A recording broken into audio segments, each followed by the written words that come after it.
Hello everyone, so welcome you all again to the UPSC Labs channel for the Civil Services examination.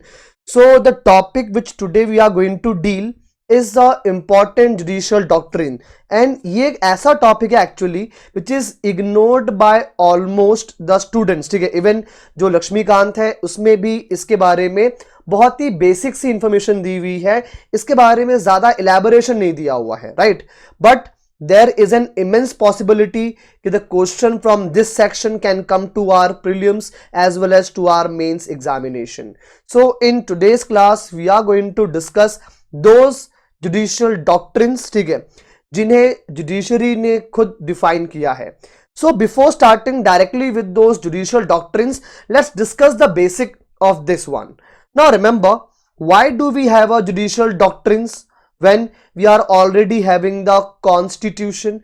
Remember, our constitution makers actually left the immense scope even for the judiciary to define the provisions or the articles of the constitution according to the evolution, ठीक है, of society, evolution of politics, as well as they left the scope for a judiciary to resolve those disputes जिसके बारे में constitution के अंदर we do not have any mention, right? So इन्हीं दो scopes की वजह से जुडिशरी ने टाइम टू टाइम डिफाइन किया है बहुत सारी doctrines which are actually very much helpful to resolve the issue of centre state relation, to resolve the issue of any law which is inconsistent with the fundamental right. So in that way only we are going to see all the important doctrines जिसने Indian political structure में काफी ज्यादा long term changes create किए हैं. Okay, so let's start with the first one, that is doctrine of basic structure. Now remember, अब doctrine of basic structure के आने के पीछे का जो रीजन है, first we are going to talk about that, and इसके बैकग्राउंड में दो कॉन्ट्राडिक्टरी आर्टिकल्स पार्ट है. एक है आपका article 13 and number 2 is your article 368.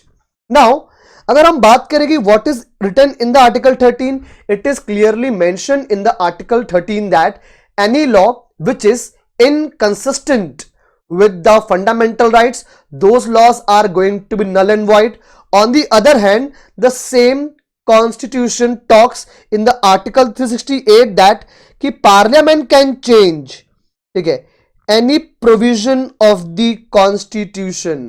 Now यहां पे जो मेन डिबेट है, it is all about the interpretation of both the articles. For an example, जब भी हम बात करते हैं about the judiciary, so as per the judicial opinion, ठीक है, they take article 13 in a more broader sense, because according to them any kind of law, whether it is amendment, whether it is delegated legislation, whether it is temporary law, इनमें से कोई भी चीज fundamental rights को encroach नहीं कर सकती. On the other hand, the legislature interpret it as a, ठीक है, स्पेशली आर्टिकल 368 कि that parliamentary amendment powers they are much more broader than article 13 restrictions. And even parliament में एक अमेंडमेंट ऐसा भी आया था, ठीक है, इन द कॉन्स्टिट्यूशन, जहां पे ये डिक्लेयर कर दिया गया कि amendments are not the laws. That means कि थ्रू द अमेंडमेंट्स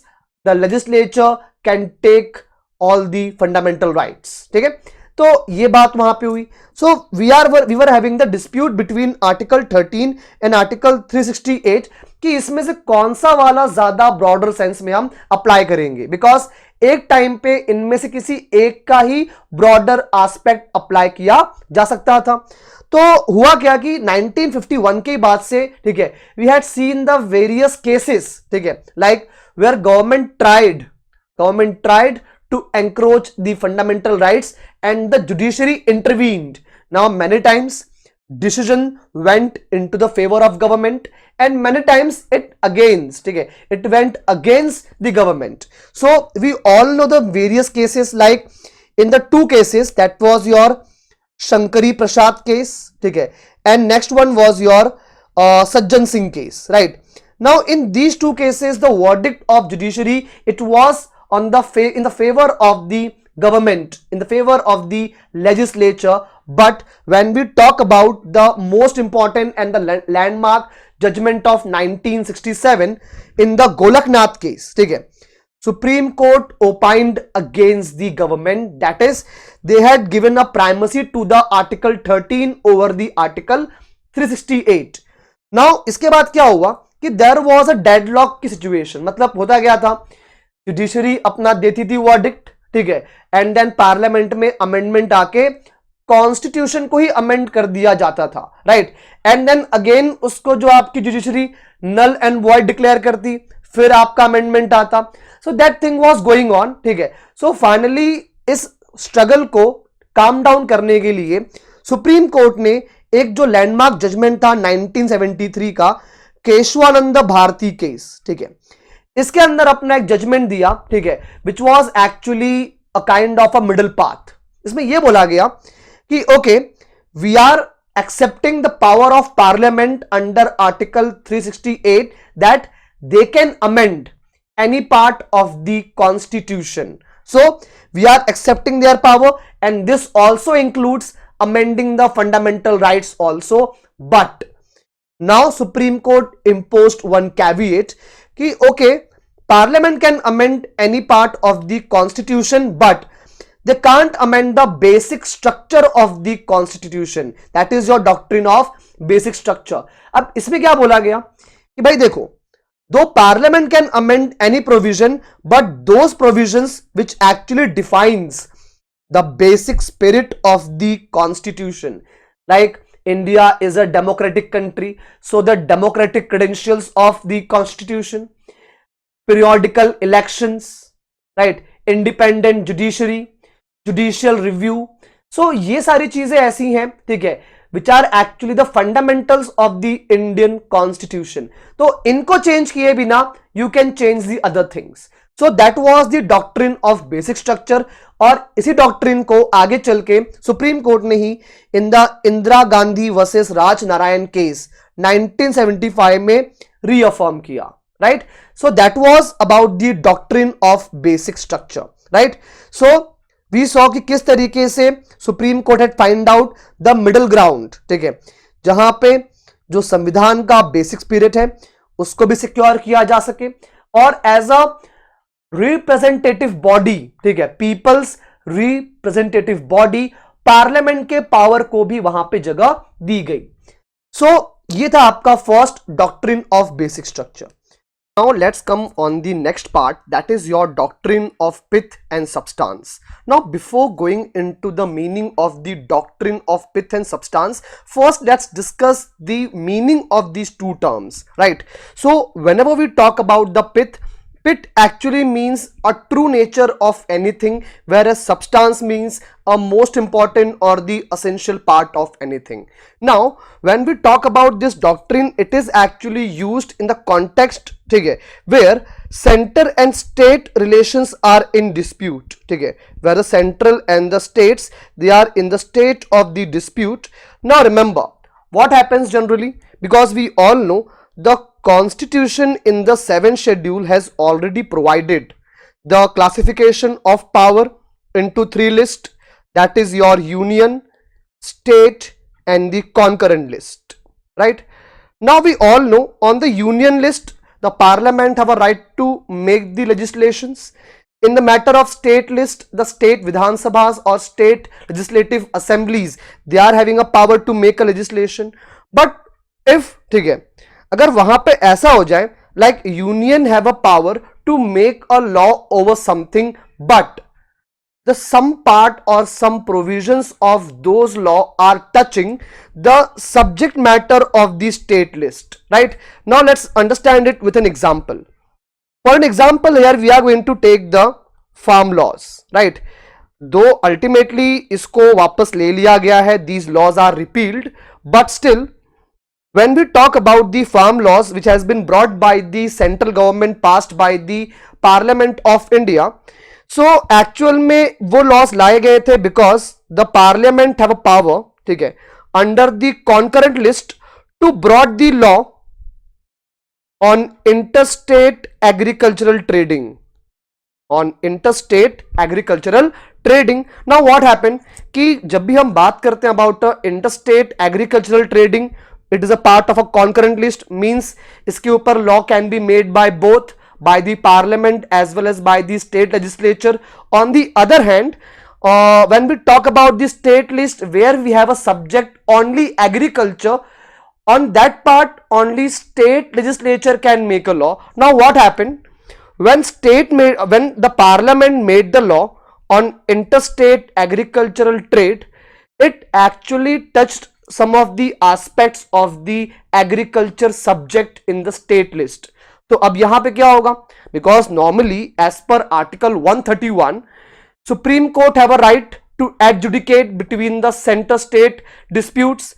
अब नॉर्मली क्या होता कि नॉर्मली ऐसा होता कि सपोज अगर पार्लियामेंट एंक्रोच करती किसी भी स्टेट लिस्ट के मैटर को इन द नॉर्मल टाइम, तो वहां पे क्या होता, वहां पे सुप्रीम कोर्ट उस लॉ को अनकॉन्स्टिट्यूशनल डिक्लेयर कर देता.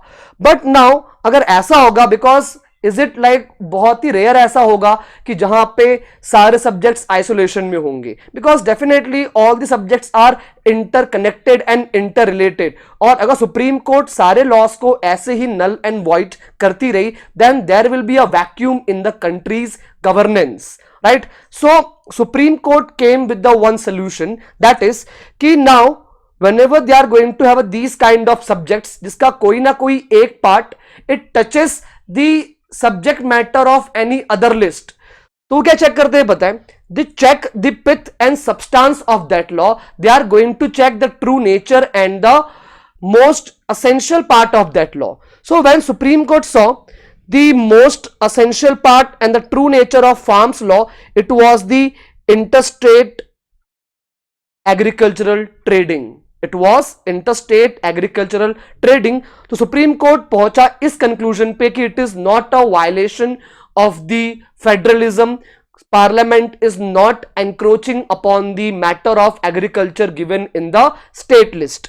So this is how Supreme Court decides the fate of any law, कि whether it is like encroachment of the power of the any other legislative body or not. And for that purpose Supreme Court tried to seize the most essential or the important objective of the given law. So that is your doctrine of pith and substance, right? Now let's come to third one. Now the third one is actually basically associated or related with your pith and substance only, ठीक है, but थोड़ा सा इसका nature is quite different, right? Now third one is doctrine of incidental or ancillary power, right? Doctrine of incidental or ancillary power. Now यहां पे क्या होता है पता है, for an example when we talk about the article 4, right? तो article 4 clearly states that parliament have a right in regard to article 3 and article 2, right? That means admission of any new state and changing the boundaries, name, adjusting, ठीक है, the area of the existing states. तो इन दोनों ही matters में power lies with the parliament, right? Now what happens, suppose the parliament has created any state, parliament has created any state under article 3, right? Now इसका ये मतलब नहीं कि parliament की power वहीं पे खत्म हो जाएगी. If parliament wants, ठीक है, they can again enact the legislations in support of the main legislation which they had brought under article 3. For an example, suppose ऐसा हो जाए, ठीक है, कि let's take 101st amendment act, ठीक है, not 101st, let's make it 105, ठीक है, 105th अमेंडमेंट एक्ट आ जाता है इन फ्यूचर, और उसके थ्रू कोई भी एक स्टेट का हो जाता है डिवीजन, ठीक है, like it will become a 2 parts. It may be division of Maharashtra into the Vidarbha और महाराष्ट्र, और it may be the division of UP again, ठीक है. It is just a hypothetical case.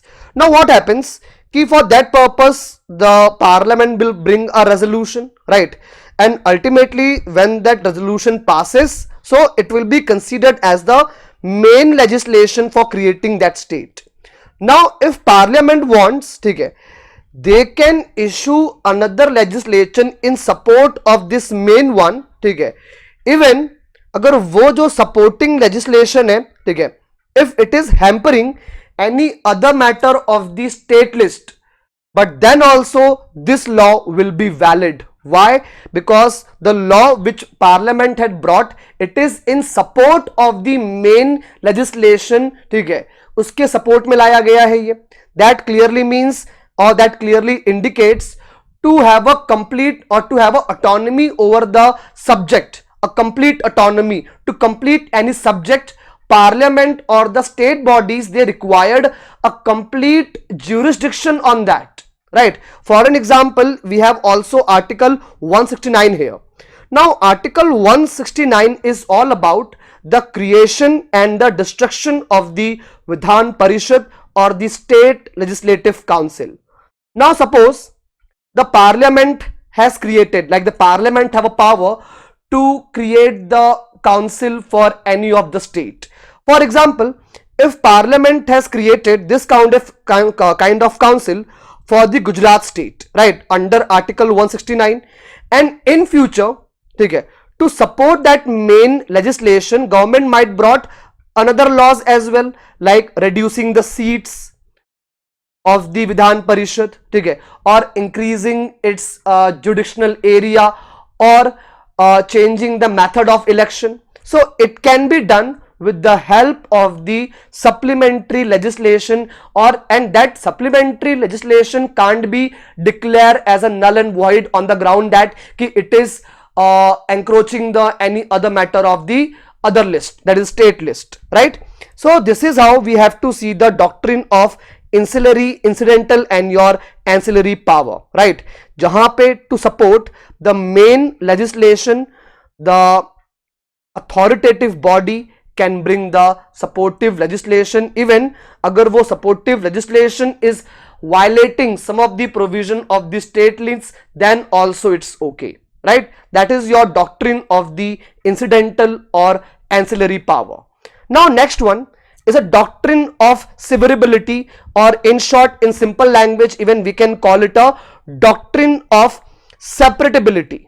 Take a doctrine of separatability. Now it is all about those laws, ठीक है, which are having some provisions, remember, not the entire law, having some provisions which are actually against the fundamental right.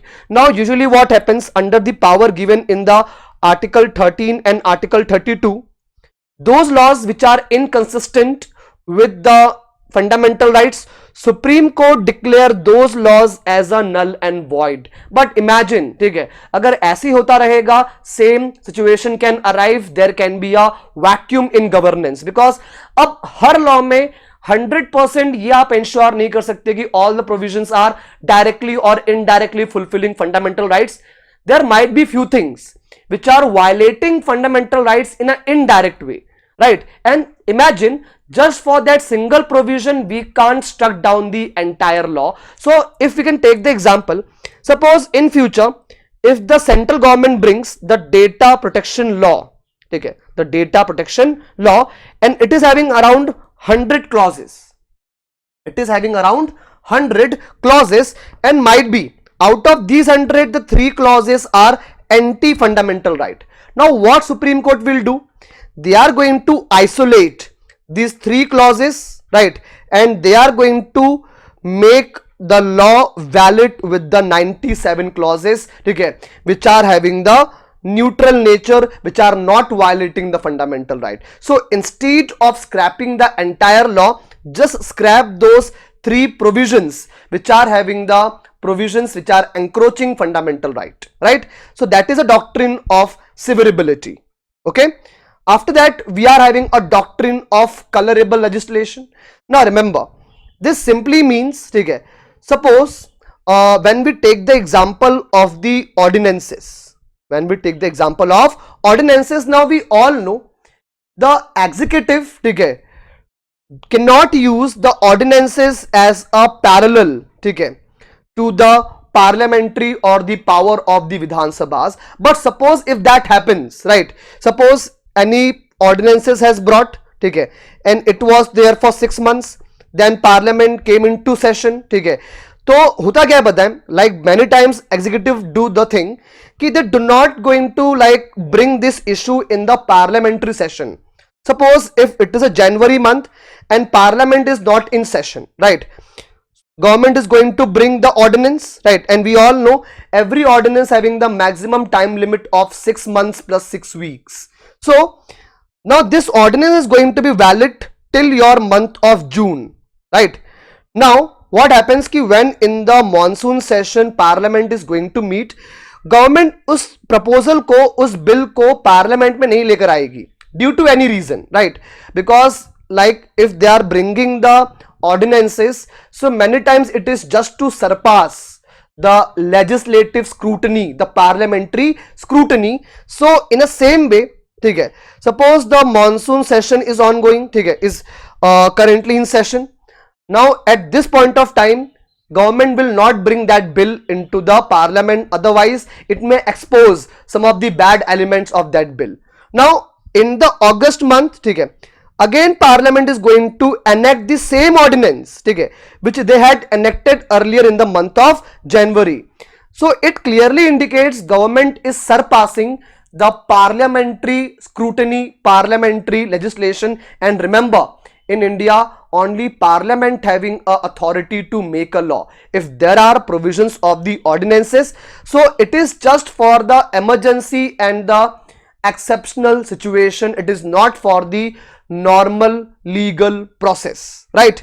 So suppose if government is doing this action, so already Supreme Court has came into the action, and like they have even given a verdict also that ki as the ordinances are for the exceptional situations, they are meant to be only ordinary laws, right? And any government cannot surpass the parliamentary legislation. Why? Because parliamentary legislation, parliamentary scrutiny is a basic structure of our country. So if government is bypassing this scrutiny in an indirect way by imposing the ordinances on the same matter again and again, it is completely prohibited. It is completely prohibited, because the action which they can't do directly, even they can't do indirectly as well. Like same way the misuse of the money bill, ठीक है. Now we had a classic example of the Aadhaar bill, ठीक है, where government declare it as a money bill just to surpass the scrutiny by the Rajya Sabha, right? So even in that case also Supreme Court has reasserted its previous verdict that the thing which you can't do directly, ठीक है, you can't do indirectly as well. So that is your doctrine of colorable legislation, right? So we are done with the 5 most important doctrines. Now let's go for the 6th one, right? Now 6th one is your doctrine of eclipse. Now this doctrine is basically applicable for the pre-constitutional laws. That means those laws which are enacted before 26th November 1949. It is just and only applicable on those laws. Like even currently we are having Telegraph Act, ठीक है, even the IPC itself, all these laws are the pre-constitutional, right? Now what actual doctrine of eclipse is? Now as per doctrine of eclipse, suppose if any of those pre-constitutional law is violative of fundamental right, is violative of fundamental right. Now we all know in the normal circumstances what Supreme Court do usually, they just struck down that particular law. But on the doctrine of eclipse, ठीक है, what Supreme Court do is they do not completely struck that law, they just make that law, ठीक है, inapplicable, right? They just make the application of law suspended, right? So here when the application is suspended, that means that law is not valid from now. That clearly indicates whatever action has been taken before this verdict, all those action will remain valid, right? Now after this declaration, that law is not going to be scrapped down, but it is just going to be suspended for some time. And suppose in future if government removed any clause of the fundamental right, so that law may become reinforced, ठीक है, it may again comes to the power. That is your doctrine of eclipse. Now let's try to understand this with an help of an example. ठीक है, suppose, ठीक है, currently we are having the right to privacy.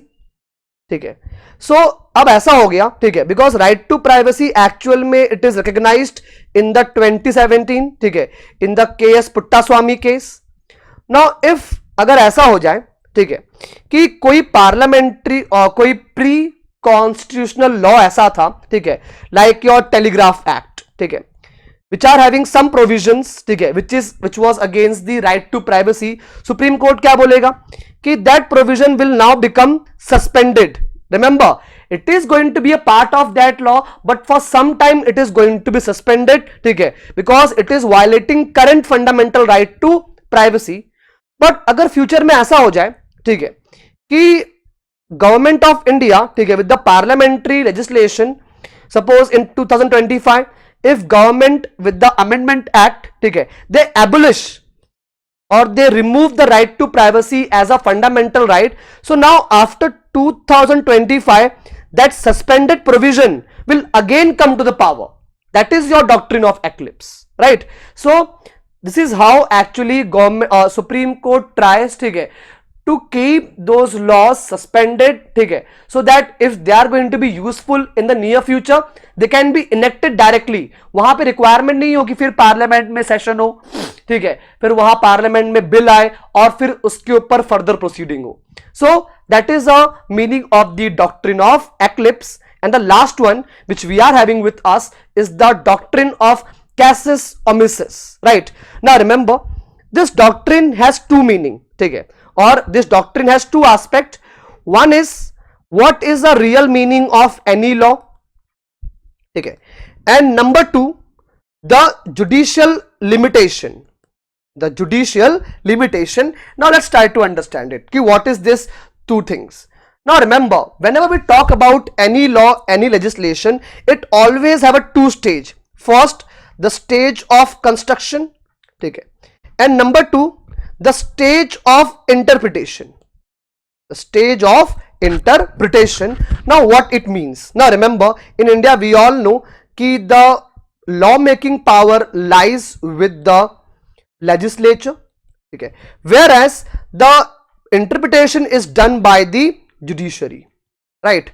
Now suppose if there are any law, okay, and the wordings given in those laws, it should not be taken in its literal way.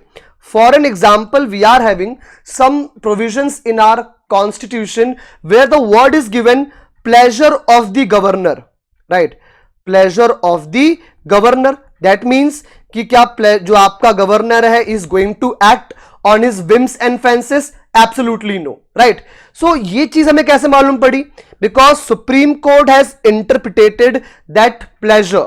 So this doctrine of casus omissus tells that कि whenever we interpret any law, ठीक है, or whenever we try to understand any law, apart from its literal meaning, we should focus more on its interpretation, ठीक है, instead of just that word. First one, ठीक है, and number two, even Supreme Court actually imposes some restriction on the interpretatory power of the judiciary, and that is कि while interpretation, ठीक है, judiciary cannot add new provisions into that particular law, right? Suppose if judiciary is actually, ठीक है, reviewing or interpreting the right to privacy, ठीक है, and suppose currently right to privacy having 100 clauses, 100 provision, Supreme Court, ठीक है, they can't enter the new provision to that particular law. They just have to interpret those 100 provisions only. That is your doctrine of the casus omissus. First, it tells about how we should understand any law, that is in the light of the judicial interpretation and not just on the literal meaning of that word. And number two is the judicial limitation, कि while doing the interpretation, the judiciary, ठीक है, should not add or they could not add anything extra in that law, because that is actually a power of construction which lies with the legislature, right? So that is the entire thing about all the doctrines, all the judicial doctrines which is applicable in the Indian political structure. All right, so thank you.